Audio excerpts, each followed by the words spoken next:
মার খাওয়ার হাত থেকে কোনো রকমে বাঁচলেন তৃণমূল মুখপাত্র কুণাল ঘোষ। বাঁচালেন কে? বাঁচালেন শতরূপ ঘোষ। আর একটু হলেই প্রচণ্ড মার খেতেন উন্মত্ত জনতার কাছে। কি হয়েছে চলুন বিস্তারিত জেনে নেওয়া যাক। বর্তমানে রাজনীতি মানেই দুর্নীতি, এই প্রসঙ্গে বিতর্ক সভায় ধুন্ধুমার কাণ্ড বেঁধে গেল।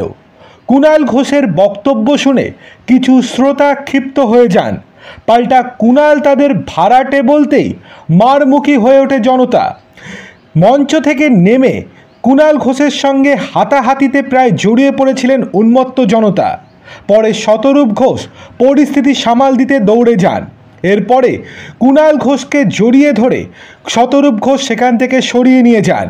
কুণাল বলেন, আমার নেত্রীর সম্পর্কে বিজেপির কৌস্তব বাগচিদের কুরুচিকর মন্তব্যে যারা হাততালি দিচ্ছিল আর আমি বাম আমলের দুর্নীতির কথা বলতেই ক্ষেপে উঠল, তাদের আমি ভাড়াটে বলেছি। আর এই ভাড়াটে কথাটা বলতেই গায়ে লেগে গিয়েছে সাধারণ মানুষজনের, সেই জন্যই তারা প্রতিবাদ করে উঠেছেন। কুণাল ঘোষকে এমনিই অনেকে সহ্য করতে পারেন না, তিনি কেবলমাত্র ক্ষমতার শিখরে আছেন বলে এখনও বুক ফুলিয়ে অনেক কথাই বলতে পারেন।